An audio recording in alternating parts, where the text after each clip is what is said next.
We are live. Hey, how's it, family? Thank you for watching. In case you didn't know by the title and things up on your screen, my name is Brother Greg, aka the Real gLO. We also have a very special guest. I think that's his name up there on the top. I was trying to hide it for later, but hey, there it is. I just want to say thank you for being here. Do me a favor, repost this, reshare, whatever platform you're on. We are live on YouTube, Twitch, and X, and I will upload later on Spotify. Today's episode is brought to you by Dubby Energy Drinks. I just partnered up with them, and I'm really excited just to kind of share a little bit with you on my journey. And just to be transparent with you guys, I spend a minimum of $3,000 a year just on Red Bull. And I'm just saying Red Bull, and I'm not bashing it by any means, but this is the product, Dubby Energy Drinks, and there's links all in my bio. So even though I'm partnered up with them, I'm giving them an honest review for the next 2 weeks, and I'll be posting reviews. But if you want to try them out, w.gg, that's my promo code, gLO 808. And one of the cool things about them is that there's no artificial colors, food coloring, there's no fillers, there's no maltodextrins. Anybody that's into bodybuilding or health, you know that maltodextrin is one of the worst fillers, carb sources you could ever have. And so they don't have that. And they have some really cool flavors like Dub Sludge, which is one of my favorite flavors. So anyways, thank you for listening to that short little ad. Today's guest, I can't say enough about him. He's got a very huge bio. He is a neuropsychologist. I just met him literally last week here on X, on Spaces, heard him talking, and I found out that he has a Ph.D. in neuropsychology and also in forensic psychology with over 30 years of experience. And just listening to him share his wealth of information really prompted me to say, hey, dude, I got to get you, man. Let's just talk. And so I'm just very fortunate that he's here today. And for those of you that are just jumping in, thank you. Be sure to share this out. Make sure that you repost this. If you are on Twitch, thank you. I'll read up all you guys' comments as soon as I get caught up. And so, ladies and gentlemen, we have Dr. Heath with us here on our episode 22 of gLO Sessions.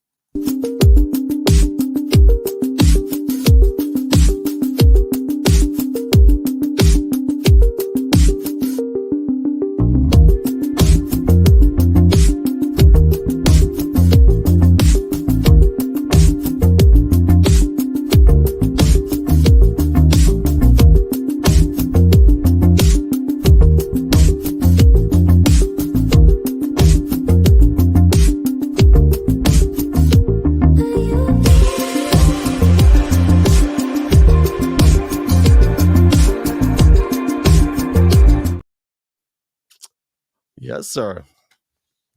Finally got you. Ladies and gentlemen. Wow, what an intro, man. That is the best, most relaxing intro to any podcast I've ever been on. Well, thank you. It gets me somewhat calm because you've been doing this for a while, and for me as well. And I get nervous every single time. And it's nice to have. I mean, it's a good nervous, right? So it's not a bad or negative nervous. It just makes sure that I have my points and all that. But man, I'm glad to have you. It's really an honor. It truly is. Well, thanks for inviting me on. I really appreciate it. Look forward to a great discussion. Well, for those that are on X, I can't see your comments within my native software just because we're waiting for Elon Musk to get it together. So I'm going to be using an iPad to read comments. And so if anybody has any questions, please post them up. And today we're going to talk a little bit about some masculinity. But before we do that, can we just talk about you for a second, Dr. Heath? You are the second psychologist that I've had on here, and I'm so, I want to say honored, and that's such a cliche word sometimes I feel, but I really am honored, like, to be able to just learn. So whenever I do these, it's kind of a cheat code for me to be able to learn from people like yourself, and the fact that you've got all that years of experience. In terms of Spaces and X, because that's how I met you. What led you to do Spaces, or what was the draw for you on Spaces? I love learning new things. My addiction is learning new things. Learning new things keeps my brain young. One of the best things you can do for staving off cognitive decline as you get older is to learn new things. And Really, a good measure of the impact it's having on your brain is the level of discomfort. So, if you're trying to learn, say, a new language or a new skill, um, how uncomfortable it is a fairly good measure on how great an impact it's going to have on you. And I've always been uncomfortable with social media. I've never liked social media. I've spent decades talking about the downside of social media, and it just seemed like a pain in the butt. And but I made a lot of money out of it because people would come to me after they ruin their relationships. Spending too much time on social media, failing tests because they're on social media, finding another person with whom they had some type of inappropriate relationship with on social Mm, media. And I would ask a question that people really kind of flinched at. I'll just pick on the other guy's Facebook, and yeah. I would say something that they thought was very outlandish, and that was, why not just delete Facebook? Why are you letting social media ruin your life? And so, long story short, I had a thing with social media, and then I began to see some value in it, Hmm. and then I had some very negative experiences. Everybody, I guess, runs into trolls, and but then I found a good community of which, that you're a part, of very supportive people, people that really wanted to learn new things, people that just weren't there to harass and criticize. And my initial reason for getting on was to give back, and everybody can't afford therapy from me, and I don't do therapy on social media, but I talk about psychological concepts that people may not get otherwise. And there's a whole flood of pseudo psychological information on social media. And it's kind of my mission to straighten some of that out. We're a society that is diagnosis happy and label happy, Hmm. and I'm existentialist at heart. So I think that labels diminish who we are. I don't think that labels, especially diagnostic labels, really help us. I think that they may harm more than they help. So I'm on there to interact and have open, genuine, intentional conversations with those that are willing to challenge their ideas, and I'm certainly willing to challenge mine. And so I guess just to kind of give back, I don't make any money off of Twitter or X. That's not really my purpose, but I just like having these conversations.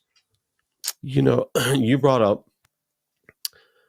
I'm trying to remember the actual verbiage, but there's a lot of labels, and there's a lot of spaces that I've seen recently in regards to mental health.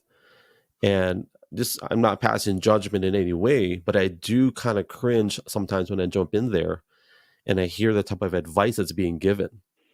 And I'm not saying these people are not qualified. That's not what I'm saying. But when I hear the type of advice, for me, and I rarely preach here on X because that's kind of what I do outside of social media, but I rarely give any type of advice when it's life changing unless I'm qualified to do so.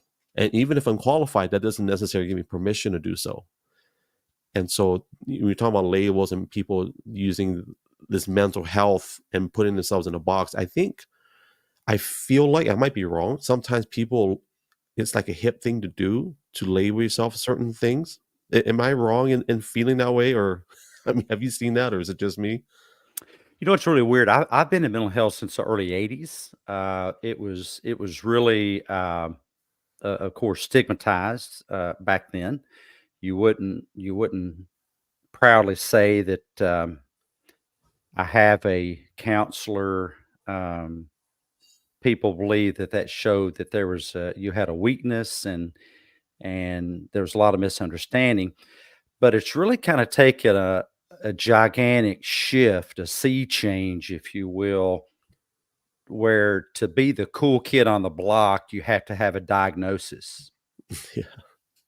And for a clinician like me, I just, I don't know. I've been around so long. I think that's really strange, that we're now kind of competing with each other's diagnosis. And I'll have people come and say, well, I'm, ADD, or I'm bipolar, or and I'll say, well, do you want to be bipolar? And people are very partial to their diagnoses. And if I challenge that, because there's so much misdiagnosis, and a lot of that is because of self-diagnosis, um, but but people, I don't know, they sometimes prefer the label over their own name. They find more meaning in it. And I think it's in a world where we are starving for meaning. Mm. We're really starving for meaning, starving for a reason to get out of bed. Um, who was it? Camus, I think, Albert Camus. And I say this with great care, but Camus did say this. He said that uh, I think he said he struggled every day with whether to commit suicide or not. Yeah, I think he said, I'm either going to go get a cup of coffee or shoot myself in the head. Wow. Well, that's alarming, but it makes the point about how every human struggles with the uh, boredom and absurdity of life. Just the chaos, the absurdity, the boredom of life. And I think we pick some of the strangest things to make it interesting, like some people will pick a fight with a spouse or family member because they're just used to doing that. Or they grew up that was the pattern, that things weren't normal unless things were abnormal. Um, and so we look for some meaning to the chaos, and we come up fairly empty. And I think meaning is in the mix. I exist because I'm supposed to. Uh, I find meaning in making my latte, my coffee every morning. I find meaning in taking my dog out to potty. I find meaning in talking to great people like you. Um, when something doesn't go my way, I find meaning in trying to figure it out and see what value there is in that.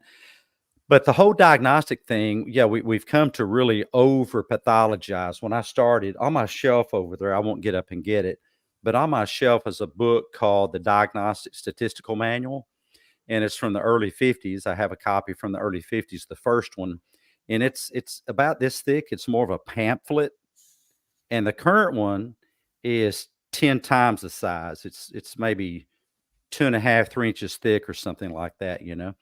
And it's just chock full of diagnoses, because the only thing better than a book of 200 diagnoses is a book of 400 diagnoses. Yeah. I make a lot of money on diagnoses, but I don't like them. I really avoid giving them to people because people come to embrace them and use them to define themselves. But the only label that I'm really partial to, that is human. The highest label that you can ever have is not a people group, not a diagnostic category, not a pathology, but as a human. But to a lot of people, that's not enough. There's got to be more. I don't think there's more. I think human is the best you could ever be. While you were talking, all I could think about was identity. And one of the things I teach, even my children, and um, through some of our leadership teams in the past, I've always used the example of LeBron James in terms of his identity and who is he. And of course, the number one question, oh, he's a basketball player. And so now I would flip it and say, well, who is Michael Jordan? And they always say, well, he was a basketball player. So I said, what's the difference? And, it's like, well, one is doing it, one is not. So are you saying if we do something, that's what we are? And if we don't do it anymore, we're not that anymore? And so I make the argument that their identity is not what they do. For me, I'm I'm not whatever labels I have. I'm a son, I'm a father, I'm a husband, and from a Christian perspective, I'm a creation that someone decided, hey, I want to make this man into this creation. And so I think that whole identity, I think people are not, I feel like there's a misplaced identity. Like you said, like human is like, we don't need these labels or titles to be validated. But I think some people don't feel validated enough just as a person, for whatever reason, you know? And I heard your story and that really broke my heart, but also gave me encouragement when I heard you talking about your past, the last spaces. And you talking about just being brought up in a certain way with your father and then your mother. I think that was your story. I'm pretty sure it was your Mhm, story. mhm. Um, Powerful. And where you are now, that your identity is pretty solid. You know who you are. At least that's what I gather. So Thank you. identity is definitely something I feel that people don't have today. And that's why there's a lot of these misplaced of labels or who they are or titles. But it is cringe worthy for me when I jump into a space. I just feel really sad sometimes, concerned, and I wish I could jump in, but I jump out because I'm just not in a position to offer anything at this time. And I just get out and I say, Lord, you just bless them because I just hope nobody does anything drastic. I've been in a few of those spaces and it concerns me. So I'm glad that you're here. We're talking about that. Well, I think I have my numbers right. I looked it up one time. I didn't look it up before the show. I didn't think we'd be talking about it, but I think that there are 92 billion people. 92 billion. You guys can Google it or something. Who once were living, but now they're not. Hmm. 92 billion, I think, is the number. There are 8 billion of us that currently are, but not for long. I Yeah. mean, it'll be over quicker than you could possibly imagine. It wasn't too many days ago. I was, young and full of, as they say where I'm from, piss and vinegar. And I was 24. How old are you now? I am. I try to find a clever way of saying that. Uh, I'm 3 years shy of three score. You Well, I know, will tell you this, bro. 3 years shy of three score. You age well. Uh, you don't age like cheese. You age like wine. The other thing is, whatever profile picture you've got, those traps, brother.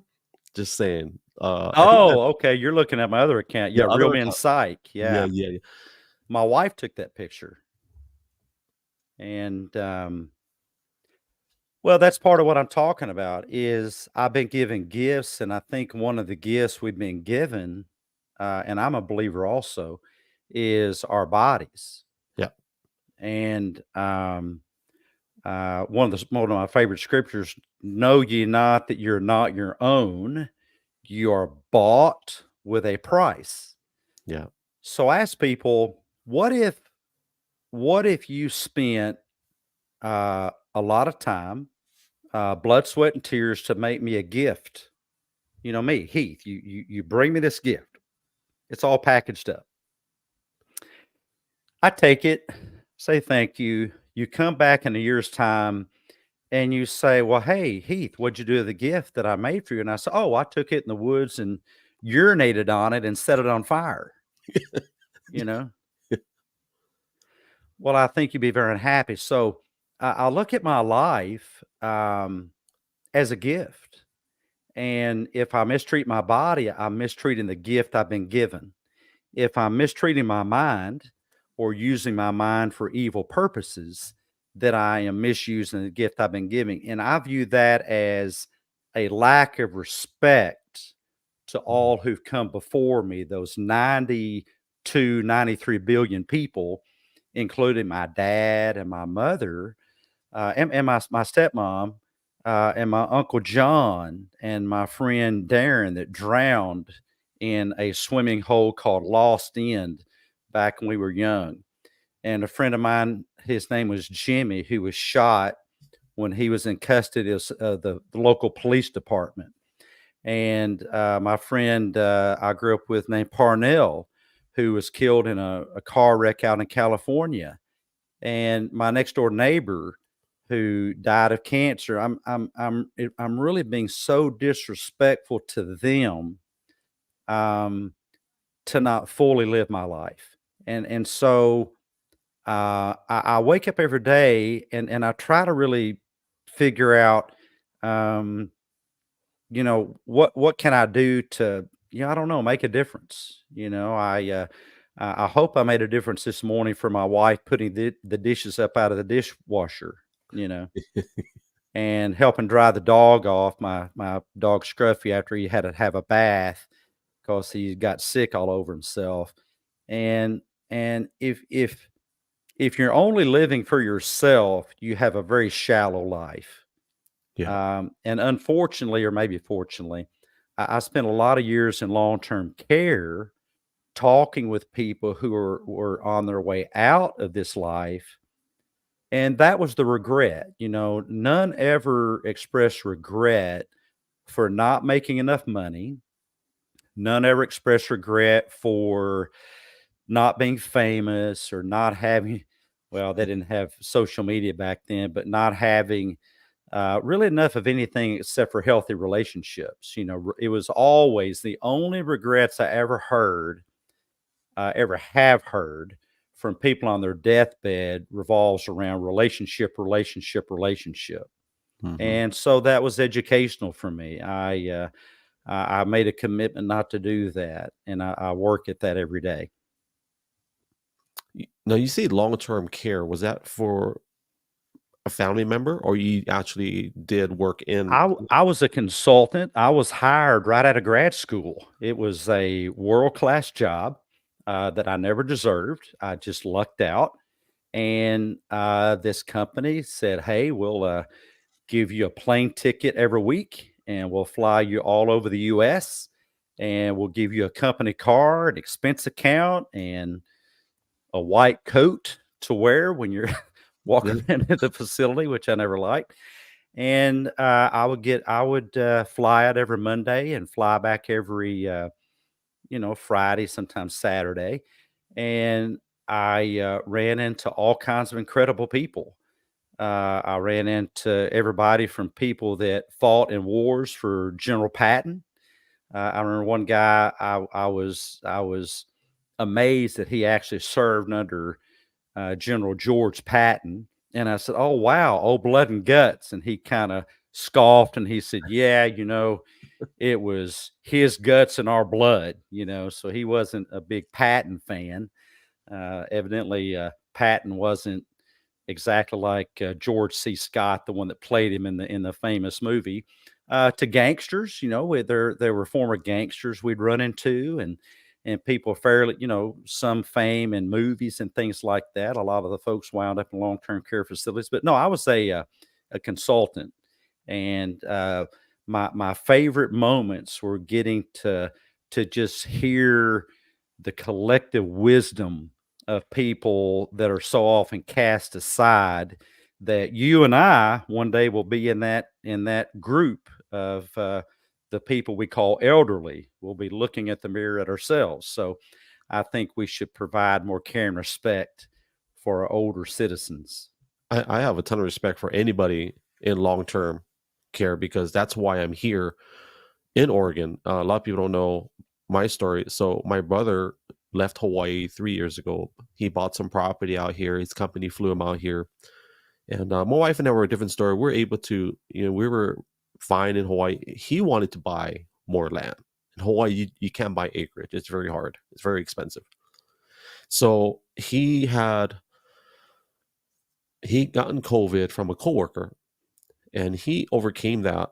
But then I think 2 weeks after he had tested negative, my dad found him on the floor, and they didn't know how long he was on the floor. It was at least, at the most, 3 days.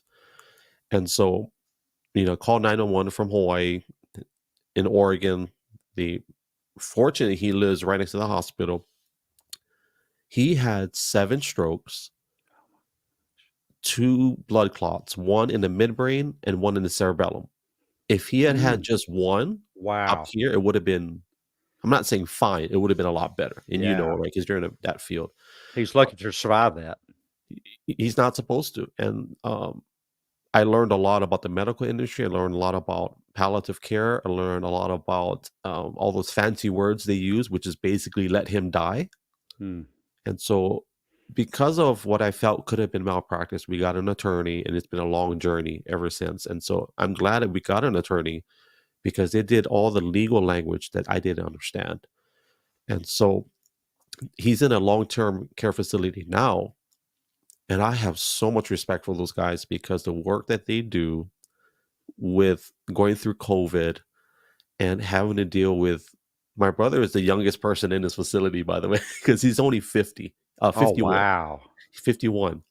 But man, I have a ton of respect for people that are in long-term care because it's not an easy job and it's Yeah. usually underappreciated, Underpaid.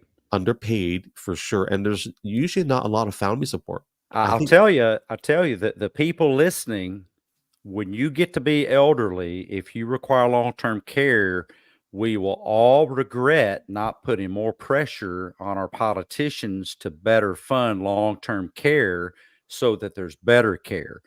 As it is, unfortunately, a lot of long-term care is sold to the one at the provider at the lowest dollar.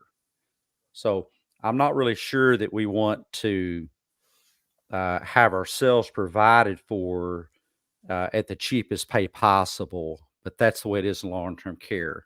My mother was in long-term care after that blood clot went to her heart for 4 decades. that's a long time, brother. Yeah, yeah, she was 20 26 years old when she Was went she was into. she coherent, like, in the no? Okay. You know, I mean, I say no. Um, that was in 1970, and so we didn't really know much about that kind of state of consciousness, and sadly, I think a lot of people wrote her off, and it scared my dad. Um, my dad would go to see her, and she would start making these really loud, strange noises, and he thought that he was making it worse. Hmm. So he stopped going. He didn't intend anything bad or evil, but he stopped going because he thought he was making it worse, you know. I think that was my mother's way of communicating with him in the way she had left, was just to make the noises, but we didn't know. And I struggle a lot with that. I was a kid, you know, what am I gonna do? I was 4 years old. I and even in the mid '80s when I was in psychology in college, undergrad school, we still didn't know. I think I only came to kinda understand that level of consciousness, after she died. Mm. I didn't the pieces didn't really fit together about the many different variations of consciousness, and you know, there's locked in syndrome, and people back then just called it a vegetative state, but we know that consciousness really goes very deep in human beings, and they're so much more aware of so many more things than we think that's possible. I totally agree, and, I'm not a clinical psychologist or even a medical doctor. What I do know is there's something powerful about the connection of the heart, and I think that transcends all medical expertise, because my brother is not supposed to be alive, number 1. He's not supposed to move the right side of his body, and he started moving that. Wow. And of course, the doctors will always say, "Well, there's always a room for a miracle," and I get Yeah. that. Um, but he would have what you would consider the locked in syndrome. But there was a moment where my wife was in the room with him. This is during COVID time, and he started to talk. So he has a trach and a peg, Uh, and so he didn't have the valve in, but he started talking, and it was very audible. He was saying, "Hey, Greg," and my wife called me on a video phone, and she says, "Listen," and he started saying, "Hey, Greg." That's Oh, exactly what it sounded wow. like, and he said it like 4 or 5 times, and I just started weeping because I haven't heard his voice in a year, and so what I did was I made a promise to him. I said, "Bryce, I'm so proud of you that you're talking. And I know you don't have your valve in." So they shaved his head because of he had skin issues, and so I knew my brother loved his hair. So I said, "You know what, Bryce? I'm gonna grow my hair out just for you because I know how much you loved your hair." I was bald at the time, and so that's why I have the long hair is because he started talking. And even though he has that quote unquote locked in syndrome, he is able to communicate. We have a computer that tracks his eyeballs. He can't use Mm, it effective just because one eye goes this way, and yeah. but that whole idea of a doctor diagnosing, and I respect them, but by all means, but they don't have the final authority or final say in my brother's recovery. Well, you have to understand the position doctors are in when they're giving a prognosis. Interestingly, maybe sadly, but in our litigious society, um, doctors are safer giving you bad news and it turning out better than giving you better news and it turning out worse, because the second will get you sued much more quickly because you told us this grand thing was going to happen and it didn't happen. So they're much better legally if they Mhm. will under promise and over deliver. That makes a lot of sense because it'll save them from malpractice or being Oh sued. yeah. Or yeah. Plus, to just get a family's hopes up. I disagree with the either or thing. I would simply say I don't know. All kinds of things are possible. What's going to happen? Who knows? No one knows that. But it's think of it this way.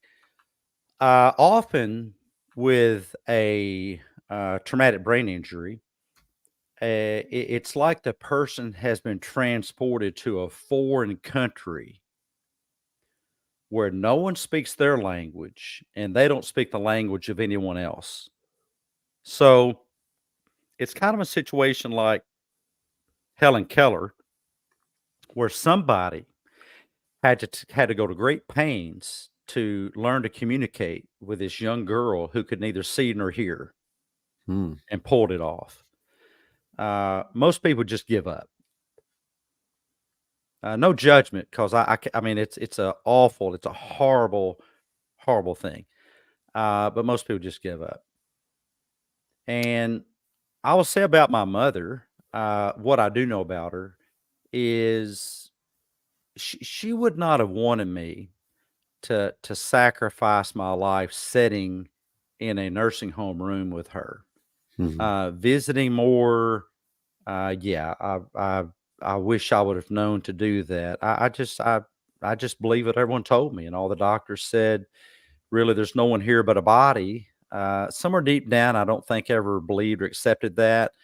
But now I wish I wouldn't have. But then I didn't know any better, so I'm not going to spend my life beating myself up over that, because my mother would not want me to beat myself up over that. Well, that beating myself up over that would be a disservice to my mother, and there's nothing I can do about it now. I will say, I can kind of understand maybe your father not, visiting, or because there was a time where I felt guilt for the state that my brother is in and quote unquote keeping him alive. But had he not been able to um, verbally or make sounds or thumbs up, thumbs down, because every life saving surgery he had to have, I always consulted him. Do you want this? Because if you do, that's why I'm here. We'll stay here. Man, we'll walk you through this, Bryce. If that's what you want, you tell me right now. And every time he said, "I want to fight," I'll say, "Okay." Then that's so we moved my whole family up here, and that's why we're here. And it's like, but there was a guilt for a while. Like, am I making the right choice? Am I making the right decision for him? And Yeah. the saving grace is that I wasn't making it for him. I was just being his mouthpiece. Yeah. Yeah. What would he want? Now Mm. now for your listeners, let me just make a bit of a differentiation here, and this is one of my big things is use of the F word. It's a four-letter word, FEEL, feel, not the other one. That's an Archer term, by the way. But luckily, guilt is not a feeling. So when people say they quote F word feel guilty, what they're really saying is I feel disgust and it's pointed at me. It's pointed at myself.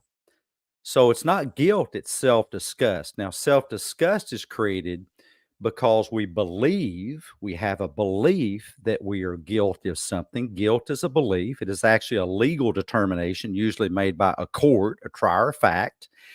But the question would be, could we take you to court on this issue, me, for instance, of doing something wrong in context with my mother, and I'll be found guilty of that, the legal determination?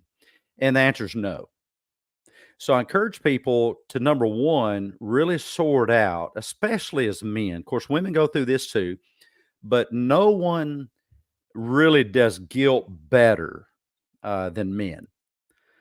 Men are guilt experts. They're one of the famous things in superhero movies these days are male superheroes beating themselves up over stuff. Uh, and that's a mistake. You know, you're not helping yourself. You're not helping those you serve by casting that kind of judgment on yourself. And by the way, that is one of the roots of suicide because eventually men get to thinking they're so guilty, worthless, despicable that and this is, I know this sounds ironic, but they literally believe that there's such a threat to themselves and everyone that they care about that they want to take themselves off the map with suicide. And that's the reason that about half of men will never talk to anybody about their issues. Uh, Half. That's why about 79% of all suicides in the US are men. That is why when suicide attempts do happen, men are far and above more likely to be successful because they use more lethal means. And where does this come from? It always starts with a thought process that men work themselves up to and begin to view themselves as the enemy. Um, they view themselves as the enemy. That is that is so heavy. That you said half. Half. Half will suffer in silence and never say a word to anybody. That's me, brother. I'll be very honest with you. That's me for a good portion of my marriage. Was walking through hardships, carrying a lot of weight because I was, I'm a product of the 80s. I grew up on Mr. T, A-Team, Arnold Schwarzenegger, and Rambo. It's like I got to be that guy. And there came a time in a marriage where I had to allow my wife access underneath my armor Yeah. because she is my helpmate. She is Yeah. the reason why I'm able to do what I do. She's the one that I've been blessed with, and I was that guy that I would carry a lot of the. I think that one of the turning points is when I got shingles. I was 34, and I said, "How in the heck did I get shingles? What the heck?" And so the doctor says, typically it's because of stress. And I said, "Brother, I'm not carrying any stress. I can promise you that." And then I thought about it. There was so much going on in my life, Dr. Heath. I'm like, okay, I get it. I tuck it away somewhere and I lock it and I hide it. But in the meantime, it's festering and I'm carrying that weight. And it's like I didn't talk to anybody. And so finally, later on in the second half of my marriage, I'm a little bit more open with my wife. I'm not all the way there because there's still some insecurity in regards to my strength that I hang on to. You Well, know, that I find that so interesting. Uh, when I talk to a fellow believer, uh, which I do a lot, um, that has that belief system, because there's this book. You might have heard of it. It has 66 books in it. It's one book of 66 books. It's got 2 sections. Yeah, yeah. The newest section, what's that called? I think that's actually called the New Testament or I something believe like that's that. what it's called. I know it's on the bestseller list of all time. I I know. think it is. I think Yeah, that's the one. There's this guy, he wrote it. yeah. Um, but it says it's the twain one flesh theology. To put it, to kind of modernize it, that's why a person will leave their mother and father, and they'll cling to their spouse, and they too, get on camera here, they too will become one flesh. So if I'm not letting, or my wife in to hear the vault of my skull, then I'm not really doing my job. And if something's not good for me, it's not good for the relationship. And if it's not good for the relationship, it's not good for her. So she will ask me what's wrong, and I will tell her. Sometimes, not all the time. I mean, I don't sit on the couch and moan and groan about everything, but I I, I answer the freaking question, you know. And then she'll say, "Can I help with anything?" And if she can, I'll talk about stuff. I try to educate her on my mindset. I've got this weird, freaky way of, I don't know why, of kind of thinking about things like a man. I guess because I'm a man, I tend to think about things like a man, which is different from how she thinks about things. But she finds value in how I think about things. And so no, it's really a journey that we take together. I read a book one time that talked about British special forces. And according to the book, they have a saying, a man alone is a man already lost. A Mm. man alone is a man already lost. So we don't need to take this journey together. We it takes a community, and that starts out with our spouses. And I'm sure you're very blessed. I'm very blessed myself to have a wonderful life partner of 4 decades now Wow, to be on this journey with me. And we kind of watch each other's back. Um, and she's my closest counselor. She has a much more stable head than I do. Her head is firmly fixed on her shoulders, and sometimes my head is in Timbuktu. And she brings my feet back down to planet Earth. But there's a thing that one of my favorite targets tends to be this word.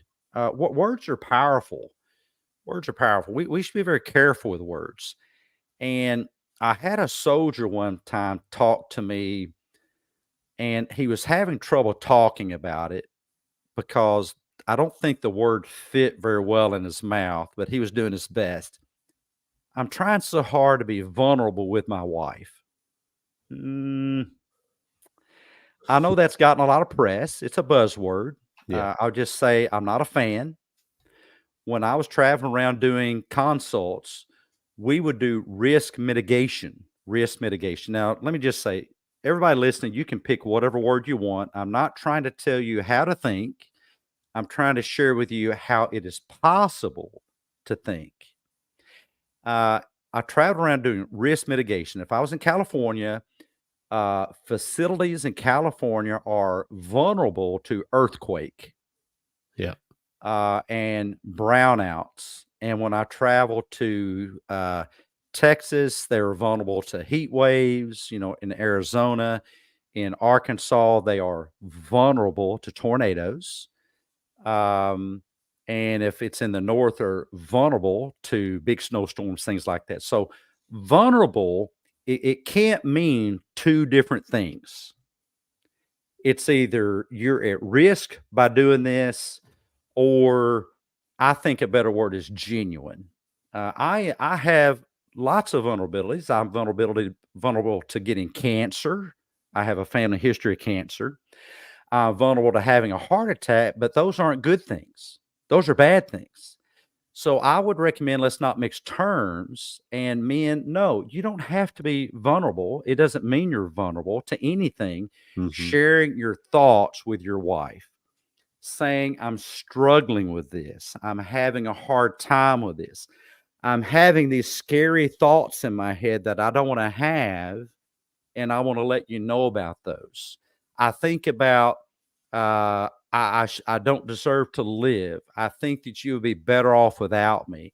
I think I'd be better off if I was never born. I think I'd be better off if I get hit by a truck.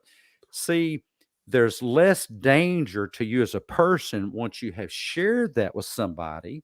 It doesn't mean you're weak. It doesn't mean you're vulnerable to anything. As a matter of fact, you're more vulnerable to suicide by not sharing that out.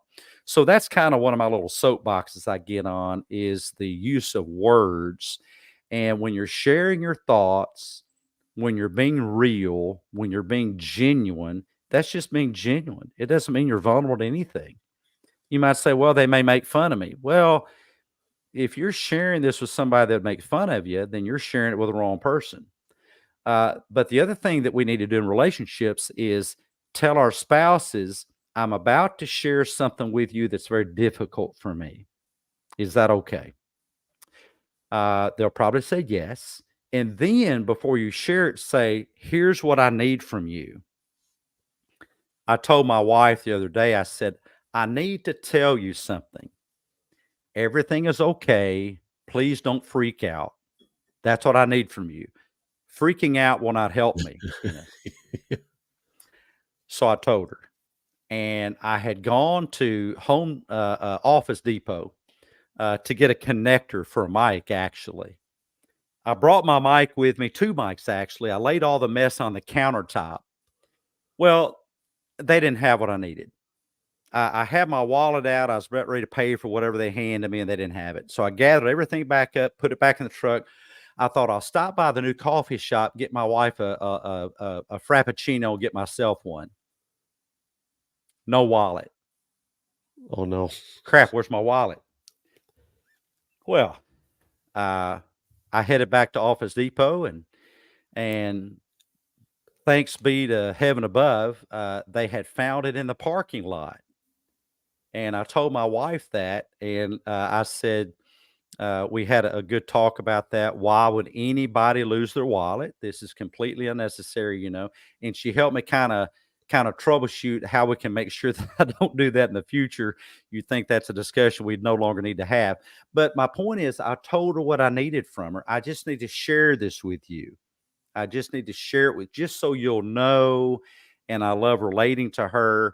And so we need to kind of train the other person what we need from them. It's kind of like if you have an itch on your back, you have to tell them where to scratch. Yeah. So those kind of things deepen the relationship, good for the relationship, nutritious for each other. And so don't catastrophize sharing some of your deepest thoughts with a person in the world that is supposed to be closest to you. Well, I don't want to take up all the time there. What thoughts do you have on that? What's a struggle in your relationship where it's kind of hard to talk to your wife about it? Well, I'll tell you what. Just tell me where to send the check, and I'll send it in the mail, man. I'm getting a free session today. Well, dude. So you were talking about words, right, and how important it is to use the proper language. And I think it was Jim Rohn, one of the guys I used to study his books, and he's a great business philosopher, kind of an older generation. But he said that words are so important. You're right, because when I use the word vulnerable to my wife, that for me, that puts her in a position to hurt me rather than to be my helpmate. If I'm vulnerable to her, then now that puts her in an aggressor Yeah, stance. there's no other situation where that's a good thing.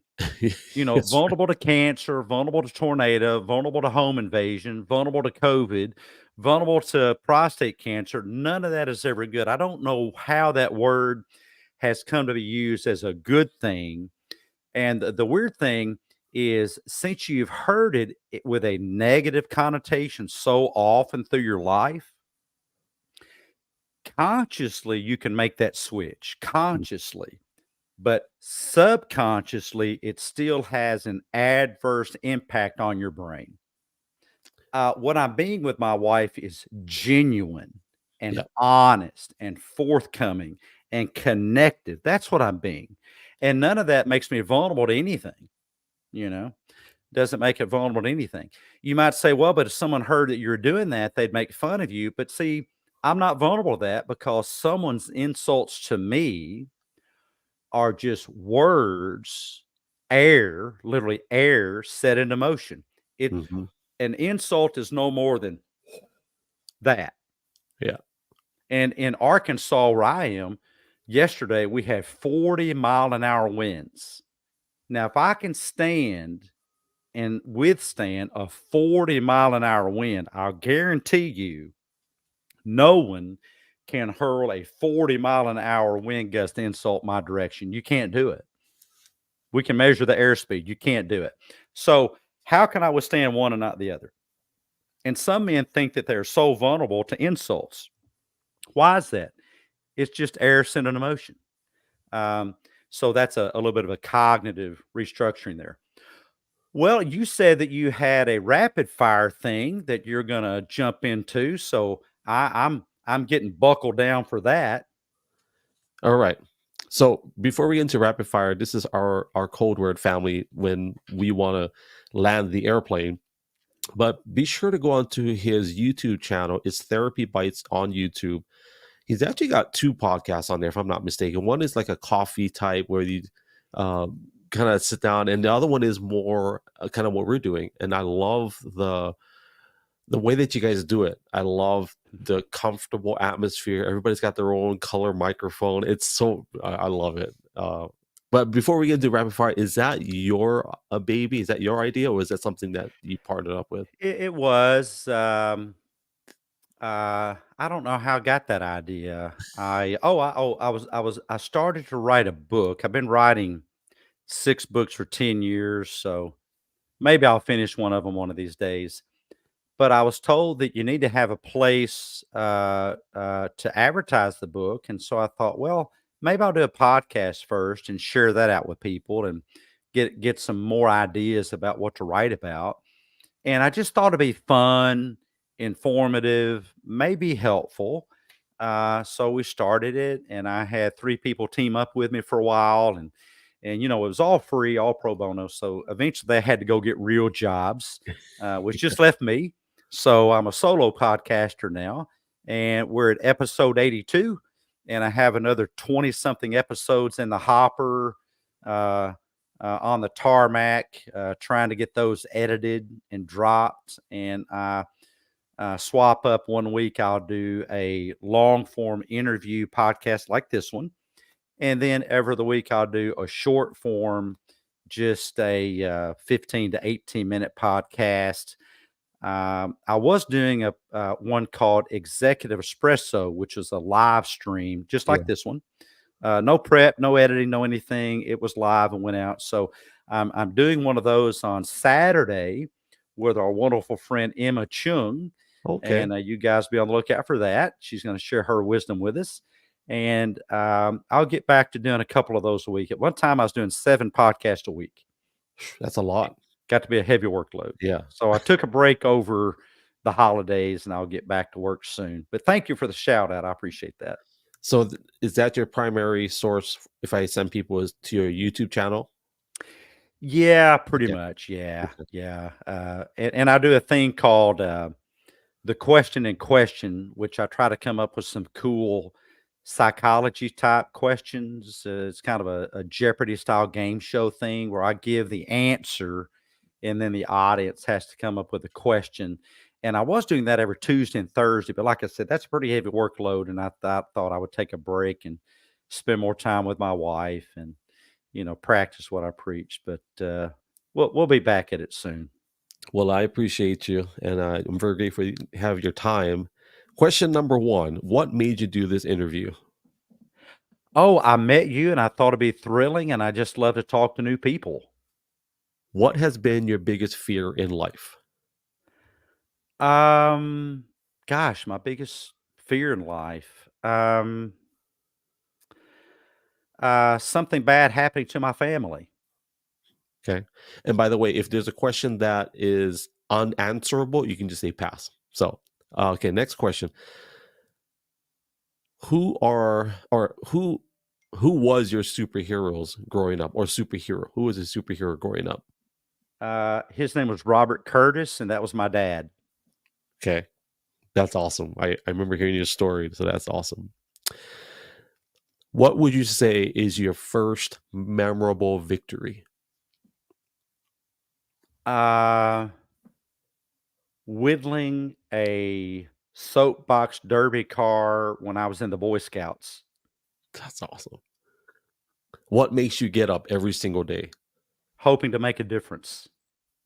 What is your favorite food? Oh boy, I'm so boring. Um, I hate to say, my shredded wheat with blueberries that I eat every day except for the days I'm fasting. Do you have a dream vehicle? Yeah, I drive it. It's my dad's 2004 F-250 four-wheel drive truck that I got after he was killed on the job. Do you sing? I actually have a minor in voice, and but I can't sing like I used to. I've kind of I love singing. I sing when no one's listening. But I used to do lots of performances, and I was in the college choir at Lyon College for for 4 years, and we traveled all over, and I gave a lot of recitals. But yeah, I got a minor in voice, and so I love to sing. I just can't do it very well anymore. Well, I can tell you carry your voice very well. So Oh, that's thank you. Some how people much. sound that sound like I have a deep Southern accent, but I can't hear it I myself. don't hear it.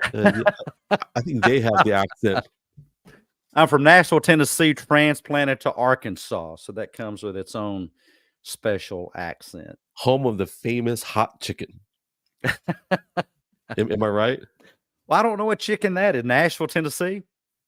I heard it's hot chicken is what they call it. Oh, really? See, I didn't know that. Yeah, I didn't know that's that. that's who invented hot chicken. Oh my. Yeah. Okay. Two more. Then we are landing the plane. How much money is too much? Um, any amount that takes your focus off of the main thing in life. And the final question is, what is your desire for this generation? Um, Gosh, I've never thought about that. Um, to make a difference, find a way to make a difference. Find a way to make a difference. Everybody can do that, regardless of money or status or fame or fortune or education. Everybody can make a difference. If you're at the local convenience store and you find someone to smile at, you may be the first smile that person has seen in a long, long time. And there's always, always, always room in the world to make a difference. Hold the door open for somebody. Forget about all the political correctness crap, and hold the door open for somebody. Let somebody in front of you in the line at Walmart wave at somebody. If somebody flips you off, wave back at them and smile. Yeah. That's just their way of saying hello. I guess. Yeah. Really, what that means is I can shoot an arrow. I'll let you guys Google that. Middle finger just means I'm an archer. I know how to pluck an arrow. So don't take it personal. And I think it's a long answer, but I think we take things much too personally. I'm very, very shocked at that. I like to welcome everybody to have their own experience. I'm not here to choose anybody's experience for them. I don't want anybody choosing my experience. I think we should be live and let live. I do love debate. I've been kind of shocked on social media. I thought that people would want to discuss things openly, but a lot of people just want to hear what they already believe. They just want their own preconceived notions reinforced. I think that's very dangerous. And I think that we should be willing to challenge yourselves and challenge each other. And I guess I've talked myself into the answer. The word would be metacognition. Think about, become an expert at critically thinking about your own thinking. The most valuable thing you can do in life is critically think about your own thinking. That's some powerful advice, and I learned quite a bit in our.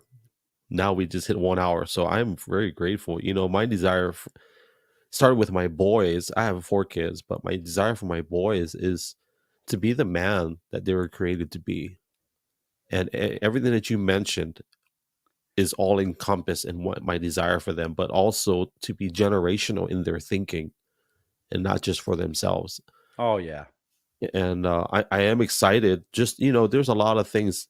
Social media has been a mixed bag for me as well, but I'm excited to see that there's avenues and there's my footprint has expanded because of social media in terms of being able to share. And you are by far, you're in my top 7 in people that I've met. And I'm very grateful for that. I'm generationally speaking, I think we need more men like yourself Thank you. to teach people not just what it is to be a man. You're talking about opening the door for someone, and I was just thinking, you know what? I open the door for whether it's a girl or a guy. It's Yeah, it's I the don't care. same, Yeah. like it's not chivalry. It's just being a good person, a good man.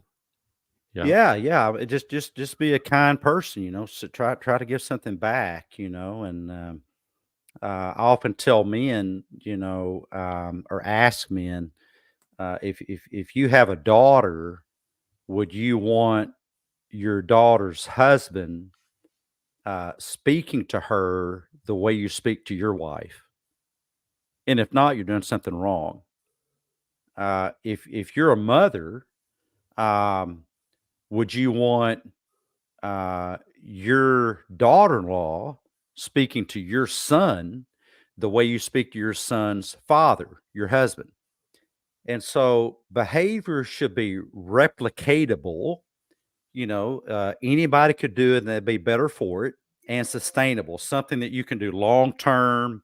It's reliable, works every time or most every time. So if whatever behavior you're engaging in is not replicatable and not reliable or sustainable, I would check my thinking. I would check my thinking. Well, Dr. Heath, I'm grateful. Thank you for your time. We will do this again sometime. I would love to do this organically at some point. So I do travel a lot. So who knows? Maybe in your city we'll meet up at some point. But thank you for your time. And anybody wants to connect with him, his socials are Therapy Bites, and the other one is mention your other social media handle on X again. Well, I do the at Real Men Psych, which is Okay. basically for men and those that love men about healthy masculinity. And then the main one is at therapy_bites. Okay. And just, follow the feed. If there's a way I can bring value, you have a question, put it in the feed. I'm sure others could benefit from that. If you're not comfortable putting it in the feed, go ahead and send me a DM. I try to get to those as quickly as possible. And I'm just here to maybe help out, make a difference, clear up some misunderstandings in my field of psychology. Well, thank you again, brother. Much appreciated. Hey, and thank Family, you for the work you're doing. You're making a difference. So keep up the good work. well, iron sharpens iron, brother. so, Hey, all the best to you and your family. Have a great afternoon. so after we end it, we'll be in the back, and I'll just say my final goodbyes to you. Awesome. Family, thank you for being here. As I always say, thank you for your time. For those of you that tap the screen, thank you for your hearts, your data, all that good stuff. But most importantly, guys, thank you for your time. On behalf of Dr. Heath and myself, we are grateful that you spent time with us today. And as I always say, love you guys. God bless you guys. Hui ho, aloha, and mahalo. Chee-hoo.